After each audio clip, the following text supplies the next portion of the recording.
Hi, my name സയാണ്. ഞാൻ ഇന്നലെ പുതിയ സിനിമയായിട്ടുള്ള കറുപ്പ് കാണാൻ പോയിട്ടുണ്ടായിരുന്നു. രാത്രിയാണ് പോയത്.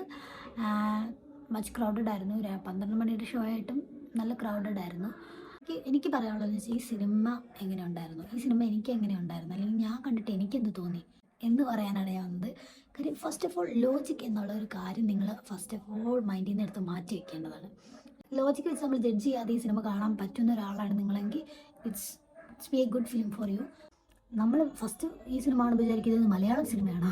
കാര്യം ആദ്യം കാണിക്കുന്നത് ഇന്ദ്രൻസിനെയാണ്, പിന്നെ കാണിക്കുന്നത് അനഘ. ഇന്ദ്രൻസിൻ്റെ മകളായിട്ട് ബിനു എന്ന പേരിൽ, ബിനു എന്നാണ് ക്യാരക്ടർ നെയിം. അപ്പം ഇവരെ കാണിക്കുമ്പോൾ ഇവർ സംസാരിക്കുന്നത് മലയാളത്തിലാണ്. അപ്പം നമ്മൾ വിചാരിക്കും ഞാൻ തമിഴ് സിനിമയാണ് കാണാൻ പോയത്, അപ്പോൾ ഞാൻ വിചാരിച്ചത് മലയാള സിനിമയാണോ എന്ന് വിചാരിച്ചു. കാര്യം പിന്നീട് കുറച്ച് സീക്വൻസ് കഴിഞ്ഞപ്പോഴാണ് മനസ്സിലായത് ഇത് മലയാള കേരളത്തിൽ നിന്ന് വന്ന രണ്ട് പേരാണ്. അവർ മലയാളം താനെ എന്താണ് അവരുടെ നേറ്റീവ് ലാംഗ്വേജ് അവർ സ്പീക്ക് ചെയ്യുന്നു, അത്രേ ഉള്ളൂ. They both it's pretty good. അവർ നന്നായിട്ട് അഭിനയിച്ചിട്ടുണ്ട്. അവർ നമ്മൾ മലയാള ഫിലിമിലുള്ള അത്രയ്ക്കൊരു ഇമ്പാക്റ്റ് ഈ സിനിമയിലോട്ട് കൊടുക്കുന്നുണ്ടെന്ന് വെച്ചാൽ ഇൻ ദ ബിഗിനിങ് നത്തിങ്. ഈ കഥയ്ക്ക് ഒരു ബേസ് ഉണ്ടാക്കാൻ നോക്കുന്നത് സ്റ്റാർട്ടിങ്ങിൽ ഈ രണ്ട് ക്യാരക്ടേഴ്സിനെ വെച്ചിട്ടാണ്, ഇവരുടെ ലൈഫിലെ കാര്യങ്ങൾ വെച്ചിട്ടാണ് ഒരു ബേസ് ഉണ്ടാക്കാൻ നോക്കുന്നത്. അതിന് കുറച്ച് ലാഗ് അടിക്കുന്നുണ്ട്. മീൻസ് ഒരു 48 മിനിറ്റ്സോളം I just look at my time watch. എത്ര സമയമായി ഈ സിനിമ തുടങ്ങിയിട്ടെന്ന് ഞാൻ വാച്ച് ചെയ്ത് നോക്കി. കാര്യം അപ്പം ഞാൻ കണ്ടത് 48 മിനിറ്റ്സ് കഴിഞ്ഞു. ആൻഡ് ഫസ്റ്റത്തെ ഇമോഷണൽ കണക്ഷൻ ബിൽഡ് ചെയ്യുന്ന ആ പാർട്ട് കഴിയുമ്പോഴത്തേക്കും നമ്മുടെ വില്ലൻ്റെ എൻട്രിയാണ്. വില്ലൻ്റെ എൻട്രി നിങ്ങൾക്കറിയാം, RJ ബാലാജിയാണ് ആസ് ബേബി കണ്ണൻ. ലൈക്ക് ഈ ക്യാരക്ടർ എന്ന് പറഞ്ഞാൽ ഈ ക്യാരക്ടറിൻ്റെ എൻട്രി അടിപൊളിയായിരുന്നു, രസമുണ്ടായിരുന്നു, സൂപ്പറായിരുന്നു. And it's good. Of course അങ്ങേരുടെ സിനിമയാണല്ലോ, അപ്പം അങ്ങേരുടെ എൻട്രി സൂപ്പറായിരിക്കുമല്ലോ. ആൻഡ് അത് കുറച്ച് കഴിഞ്ഞിട്ടാണ് നമ്മുടെ സൂര്യയുടെ എൻട്രി വരുന്നത്. ഇതിൽ സൂര്യ എന്ന് പറയുന്നത് സൂര്യ ഒരു ഗോഡായിട്ടാണ് കാണിക്കുന്നത്. മീൻസ് ഒരു ദൈവത്തിൻ്റെ ഒരു പ്രതിനിധിയായിട്ടാണ് കാണിക്കുന്നത്. പ്രതിനിധിയല്ല, ദൈവമായിട്ടാണ് കാണിക്കുന്നത്. ജസ്റ്റ് ഗോഡ് തിങ്സ് എന്നാണ് പറയുന്നത്. സൂര്യയുടെ എൻട്രി സൂപ്പറായിരുന്നു. ഫാൻ ബോയ്സ്, ഈ സിനിമ കൂടുതലും ക്ലിക്കാവുന്നത് ഫാൻ ബോയ്സിനായിരിക്കും. അവർ വെയിറ്റ് ചെയ്തതിൻ്റെ കുറേ നാളായിട്ട് വെയിറ്റ് ചെയ്യുന്ന ഒരു സാധനമുണ്ടല്ലോ. ഇങ്ങനെ ചിലവരുടെ ഒക്കെ റിയാക്ഷൻ്റെ വീഡിയോയിൽ ഞാൻ കണ്ടിരുന്നു. അവർ ഭയങ്കരമായിട്ട് വെയിറ്റിംഗ് ആയിരുന്നു ഈ ഒരു ഫിലിമിന് വേണ്ടി, അല്ലെങ്കിൽ അണ്ണൻ്റെ കംബാക്കിന് വേണ്ടിയിട്ട്. അതവർക്ക് കിട്ടിയിട്ടുണ്ടെന്നാണ് എനിക്ക് തോന്നുന്നത്. കാര്യം സ്ക്രീൻ പ്ലേയിൽ അങ്ങനെ തൂക്കിയിട്ടുണ്ട്. കാര്യം പറയാം, അടിപൊളിയായിട്ടാണ് സ്ക്രീൻ പ്ലേ ഒക്കെ ചെയ്ത് വെച്ചിരിക്കുന്നത്. പക്ഷെ കാണാൻ അധികം കുറച്ചും കൂടി ഉണ്ടായിരുന്നെങ്കിൽ എന്ത് തോന്നിപ്പോവും. ഫൈറ്റ്സൊക്കെ കുറച്ച് നേരം കൂടെ ഉണ്ടായിരുന്നെങ്കിൽ, അല്ലെങ്കിൽ സ്ക്രീനിൽ അങ്ങനെ കുറച്ചും കൂടെ നേരം കാണാൻ വേണ്ടി നമുക്ക് തോന്നും. കാര്യം ഉള്ളത് അത്രയും clean and neat and super കിടിലായിരുന്നു അങ്ങനെ കാണിച്ചു വെച്ചിരിക്കുന്നത്. ഷോക്കേസ് ചെയ്തിരിക്കുന്നത് സൂപ്പറായിട്ട് ഷോക്കേസ് ചെയ്തിട്ടുണ്ട്. ലാസ്റ്റ് ഇത് കറുപ്പയായിട്ട് കാണിക്കുന്ന സീനൊക്കെ എന്താ പറയുക,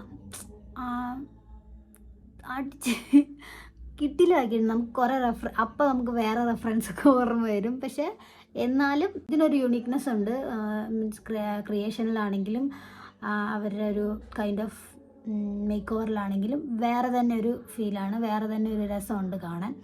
പിന്നെ ഡാൻസ്, സൂര്യയുടെ ഡാൻസൊക്കെ അടിപൊളിയായിരുന്നു. നല്ല ആക്ഷൻസൊക്കെ ഉണ്ടായിരുന്നു. പറയാനുള്ളതായിരുന്നു, ഇന്നത്തെ എല്ലാവരുടെ അഭിനയം സൂപ്പറായിട്ട് അവർ അഭിനയിച്ചിട്ടുണ്ട്. ഒരാളെ പോലും അവരുടെ അഭിനയം മോശമായി എന്ന് പറയാൻ എനിക്ക് തോന്നിയിട്ടില്ല. കാര്യം എനിക്കങ്ങനെ ആരും എൻ്റെ മനസ്സിലോട്ട് വരുന്നുമില്ല. കുറേ കാലത്തിന് ശേഷം സൂര്യനെ സ്ക്രീനിൽ കാണാൻ വേണ്ടിയിട്ട് ഒരു പഴയ വൈബ് കിട്ടാൻ വേണ്ടി പോകുന്നവർക്കാണെങ്കിൽ ഇതൊരു അടിപൊളി ഫിലിമായിരിക്കും. നിങ്ങൾ പിന്നെ ഓഫ് കോഴ്സ് പറയാൻ വിട്ടുപോയി, ബാക്ക്ഗ്രൗണ്ട് മ്യൂസിക് എന്നടാ പണി വെച്ചിരിക്കെ, പൊള്ളിയായിട്ട് ചെയ്തിട്ടുണ്ട്. കാര്യം സിനിമാറ്റോഗ്രഫി അടിപൊളിയാണ്, സൂപ്പർ അടിപൊളിയായിട്ട് ചെയ്തിട്ടുണ്ട്, പറയാതിരിക്കാൻ വയ്യ. എന്താണെന്ന് വെച്ചാൽ സിനിമയുടെ ലെവലെ മാറ്റുന്നത് ഈ ഒരു ബാക്ക്ഗ്രൗണ്ട് മ്യൂസിക് ആൻഡ് സോങ്സ് ഒക്കെയാണ്. മ്യൂസിക്, സിനിമാറ്റോഗ്രഫി ആൻഡ് സൂര്യൻ്റെ സ്ക്രീൻ പ്ലേസ്, ഇതൊക്കെ കാണാൻ വേണ്ടി മാത്രം പോയാലും പൈസ വെർത്താണ്.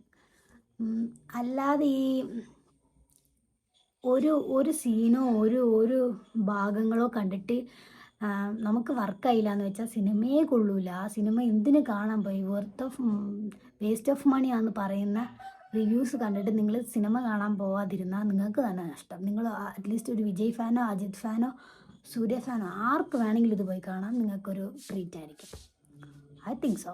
കാര്യം ഇത് എന്തിനാണ് ഈ ആൾക്കാർ ഇങ്ങനെ ബാഡ് റിവ്യൂ ഇടുന്നതെന്ന് എനിക്കറിഞ്ഞൂടാ. You can say the honest review. എങ്ങനെ ഉണ്ടായിരുന്നു, അല്ലെങ്കിൽ നിങ്ങൾക്ക് ഇഷ്ടപ്പെടാത്ത പാർട്ട് ഏതൊക്കെയാണ്, നിങ്ങൾക്ക് എന്താണോ വർക്കാവാത്തതെന്ന് നിങ്ങൾ തന്നെ ചിന്തിച്ച് നിങ്ങൾക്ക് അതിനെക്കുറിച്ച് പറയാൻ പറ്റുമായിരിക്കും. അതൊക്കെ വന്ന് ഷെയർ ചെയ്യുന്നത് ഓക്കെ. അല്ലാതെ നിങ്ങൾക്ക് വർക്കായില്ല എന്ന് പറഞ്ഞാൽ ആ സിനിമ പൊട്ട സിനിമയാണെന്ന് പറയാം. അറ്റ്ലീസ്റ്റ് നിങ്ങൾക്ക് വേണമെങ്കിൽ വന്ന് പറയാം ഇത് എനിക്ക് മാത്രമായിരിക്കും വർക്കാവാത്തത് എന്നൊരു വാക്ക് അതിനകത്ത് പറയാം. അല്ലാതെ ഇത് കാണണ്ട, ഇത് കൊള്ളൂല എന്ന് പറയാൻ നിങ്ങളാരുമല്ല. മീൻസ് കൊള്ളൂല എന്ന് പറയാൻ നിങ്ങൾക്ക് എന്ത് റൈറ്റ്സ് ഉണ്ടായിട്ടാണ് നിങ്ങളത് പോയി കാണരുതെന്ന് പറയാൻ? നിങ്ങൾക്ക് വർക്കായില്ല, ഓക്കെ, അത് നിങ്ങൾ ഒന്ന് സോഷ്യൽ മീഡിയയിൽ പറയുക, ഇറ്റ്സ് ഗുഡ്. അത് ചിലവർക്ക് ഹെൽപ്ഫുൾ ആയിരിക്കും. കാര്യം നിങ്ങൾ റിവ്യൂ ഇടാതിരുന്നാലും പലർക്കും അതൊരു ബുദ്ധിമുട്ടാണ്. കാര്യം നിങ്ങളെ റിവ്യൂ നോക്കിയിട്ട് സിനിമ കാണുന്ന ആൾക്കാരുണ്ട്, അത് നിങ്ങൾക്ക് അവർക്ക് ഗുണം ചെയ്യുന്നവരും ഉണ്ട്. മീൻസ് റിവ്യൂ നോക്കി സിനിമ കണ്ടതുകൊണ്ട് ഗുണം ചെയ്ത ആൾക്കാരുണ്ട്, ദോഷമായിട്ടുള്ള ആൾക്കാരുണ്ട്. നിങ്ങളൊരു ഹോണസ്റ്റ് റിവ്യൂ കൊടുക്കുന്നതെങ്കിൽ ഇറ്റ്സ് ഗുഡ്. ഭൂരിഭാഗം പേർക്കും നല്ല സിനിമയായിട്ടാണ് തോന്നിയത്. ചിലർക്ക് മാത്രം ഒരു ചൊറിച്ചിലുണ്ട്, അവർ ആ സിനിമ അതുകൊണ്ട് കൊള്ളില്ല എന്ന് പറഞ്ഞായിരിക്കും. നിങ്ങൾക്ക് വർക്കായില്ലെങ്കിൽ നിങ്ങൾക്ക് വർക്കായില്ല എന്ന് പറയാം. അപ്പോൾ സിനിമ പോയി കാണരുത്, അട്ടർ ഫ്ലോപ്പാണെന്ന് പറയുന്നത് വളരെ മോശമാണ്. ദാറ്റ്സ് എനിക്ക് ഈ സിനിമ നല്ല ഇഷ്ടപ്പെട്ടു മീൻസ് ഞാൻ ലോജിക്കും മണ്ണാങ്കട്ടയൊന്നും നോക്കിയിട്ടില്ല. അങ്ങനെ നോക്കേണ്ട സിനിമകളിൽ അങ്ങനെ നോക്കുന്നതായിരിക്കും നല്ലത്. അങ്ങനെ നോക്കേണ്ട ആവശ്യമില്ലാത്ത സിനിമകളിൽ അങ്ങനെ ഇല്ല, അതില്ലാത്ത സിനിമകളിൽ അത് നോക്കിക്കൊണ്ടിരുന്നിട്ട് കാര്യമില്ല. മീൻസ് ജെനുവിൻ ആയിട്ടുള്ള റിവ്യൂസ് നമുക്ക് കാണുമ്പോഴേ അറിയാം അവർ പറയുന്നതിൽ എന്തോ കാര്യമാണെന്ന് തോന്നുന്നു. പിന്നെ ചിലവർ വെറുതെ ഡയലോഗ് അടിക്കാൻ വേണ്ടി മാത്രം അതെങ്ങനെയായിരുന്നു, ഇങ്ങനെയായിരുന്നു, എന്തായിരുന്നു, ഇതായിരുന്നു അങ്ങനെ പറയും. ജസ്റ്റ് സ്കിപ്പ് അടിച്ച് പോവുമായിരുന്നു. അങ്ങനത്തെ റിവ്യൂ കണ്ടിട്ട് നിങ്ങൾ വെറുതെ നിങ്ങളെ ഒന്നല്ലെങ്കിൽ ഒരു തിയേറ്റർ എക്സ്പീരിയൻസ് കളയാതിരിക്കുന്നതായിരിക്കും നല്ലത്. നിങ്ങൾക്ക് പൈസ ഉണ്ടെങ്കിൽ നിങ്ങൾ പോയി തിയേറ്ററിൽ തന്നെ വാച്ച് ചെയ്യുക, എക്സ്പീരിയൻസ് ചെയ്യുക. മോശമാണെങ്കിൽ നമ്മുടെ വിധി അങ്ങനെ വിചാരിക്കുന്നതായിരിക്കും നല്ലത്. ഇനിയിപ്പോൾ നിങ്ങൾക്ക് ബഡ്ജറ്റ് നിങ്ങൾ നോക്കിയിട്ടാണ് ഫിലിം കാണാൻ പോകുന്നവരാണെങ്കിൽ you have to watch 1 or 2 or 3 reviews. Because അപ്പോൾ നിങ്ങൾക്ക് മനസ്സിലാവും ആൾക്കാർ മാറുന്നതനുസരിച്ച് അവരുടെ ഒപ്പീനിയൻസ് ഈ ഒരു ഫിലിമിൻ്റെ തന്നെ റിവ്യൂ മാറിക്കൊണ്ടിരിക്കുന്നത് കാണാൻ പറ്റും. സിനിമ എപ്പോഴും എല്ലാവർക്കും വ്യത്യാസമാണ്. എനിക്കിപ്പോൾ ബ്ലോക്ക് ബസ്റ്റർ ആയിട്ടുള്ള ഫിലിം നിങ്ങൾക്ക് അട്ടർ ഫ്ലോപ്പ് ആയിരിക്കും ചിലപ്പോൾ. ഇറ്റ്സ് എപ്പോഴും depend on person to person. അങ്ങനെയാണെന്നാണ് എനിക്ക് എപ്പോഴും തോന്നിയിട്ടുള്ളത്. അപ്പം ഈ സിനിമയിലോട്ട് വരികയാണെങ്കിൽ ഇത് കറുപ്പ്, ഇത് ഫിലിം കറുപ്പ് എബോ ആവറേജ് ആണ്. എനിക്ക് വെച്ചാൽ ഹൈ ആയിട്ടുള്ള സംഭവമല്ല, എബോ ആവറേജ് ആയിട്ടുള്ളത്. ബട്ട് ഫാൻസിന് ഇത് സൂപ്പറായിരിക്കും, അടിപൊളിയായിരിക്കും. ബിക്കോസ് എനിക്ക് തോന്നുന്നത് വെച്ചാൽ ഞാൻ കുറേ പേഴ്സൺസിൻ്റെ കൂടെ മീൻസ് ഫാൻ പീപ്പിൾസിൻ്റെ കൂടെ ഇരുന്നാണ് ഈ സിനിമ കണ്ടത്. അവരൊക്കെ നന്നായിട്ട് എൻജോയ് ചെയ്ത് കാണുന്നതായിട്ട് എനിക്ക് തോന്നി. ബിക്കോസ് നന്നായിട്ട് ഭയങ്കര ക്രൗഡഡ് ആയിരുന്നു ഞാൻ പോയ തിയേറ്റർ.